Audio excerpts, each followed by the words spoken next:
High বন্ধুরা, এই যে সাজতে চলে এসেছি। নবদীর বাড়িতে সাজা হয়ে গেছে। দেখো কেমন লাগছে, আমাদের সবাইকে একটু জানিও। কালকে যে প্রোগ্রাম ছিল সেই প্রোগ্রামে সাজুগুজুই চলে এসেছি। এটা স্পেন্সার্স, যেটা মোল্লার গেটে স্পেন্সার্স, এর ভিতরে একটা অ্যাপার্টমেন্ট আছে যেটার নাম পূর্তি। তো অনেকেই আছে চেনে না, তো আমি একবার গেছিলাম এখানে সিভি জমা দিতে। তো কিছুটা একটু চিনি ভিতরটা, তো পুরোটা চিনি না। তোর ভিতরে অ্যাপার্টমেন্ট আছে অনেক বড় বড়। তো সেই জন্য এক একজনে বলছে এদিক দিয়ে যাওয়া যায়, এক একজন বলছে ওদিক দিয়ে যাওয়া যায়। তো সেইটাই নিয়েই কথাবার্তা চলছে। এই যে চলে যাচ্ছি, কিছুটা যেহেতু চিনি আমি যেতে পারবো। তো আরেকটু রাস্তা যেতে হবে, ভিতরটা অনেকটা বড় স্পেন্সার্সের। এই যে আমাদের সুন্দরী মিসেস বিউটি কুইন, খুব ভালো লাগছে, সবাইকেই খুব সুন্দর লাগছে।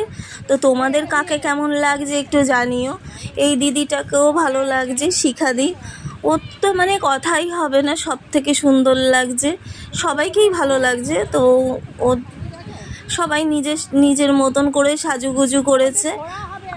আমি তো অতটা পারি না, আমাকে সবাই সাজিয়ে দিয়েছে, কারণ আমি এসবের মানে ধরা ছাড়ার বাইরে না শাড়ি পরতে পারি, না সাজতে পারি, না কিছু পারি, কোনো কিছুই পারি না। আমাকে সবাই করে দেয় যখন প্রোগ্রাম হয়। আর আমি যাচ্ছি, দেখো এই যে চলে এসেছি, এবার বেরিয়ে যাচ্ছি, কারণ অনেকটা লেট হয়ে গেছে। আমাদের আর একটা প্রোগ্রাম আছে, অনেক বড় বড় বিল্ডিং এর ভিতরে, যা মানে কি বলবো, এর ভিতরে যে বড় বড় বিল্ডিং আছে। এই যে আমরা বেরিয়ে যাচ্ছি এখান থেকে, কারণ আর একটা প্রোগ্রাম আছে, সেখানে আমাদের যেতে হবে।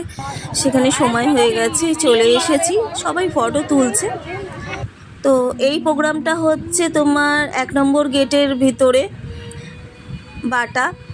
তো এই যে বাচ্চাদের নাচ হচ্ছে, এটা আমাদের গ্রুপেরই জুনিয়র বাচ্চাদের নাচ, খুব সুন্দর করছে ওরা। ওদের মতন অত ভালো হয়তো করতে পারবো না আমরা, বয়স হয়ে গেছে তো, এখন উঠতে বসতে হাত ঘোরাতে পা ঘোরাতে খুবই কষ্ট হয়। তো যাই হোক, এই যে ফুচকা খাচ্ছে, সবাই ফুচকা খাচ্ছে, তো আমাকেও বলছে খেতে। তো আমি যেহেতু ফুচকা খাই না, তাও ওদের থেকে একটা দুটো নিয়েছি। একটা তুয়াদির থেকে নিয়েছি, একটা রিঙ্কুদির থেকে নিয়েছি, রিঙ্কুদিও দিল। তো যাই হোক, এই দাদাটাও খুব ভালো, খুব মানে মনে হয় ওদের জানাশোনা, আমার চিনি না। সবার পা ব্যথা হয়ে গেছে, এবার টোটোতে বসে পড়েছে। টোটোটা আমিই চালাচ্ছি, ভাবছি আর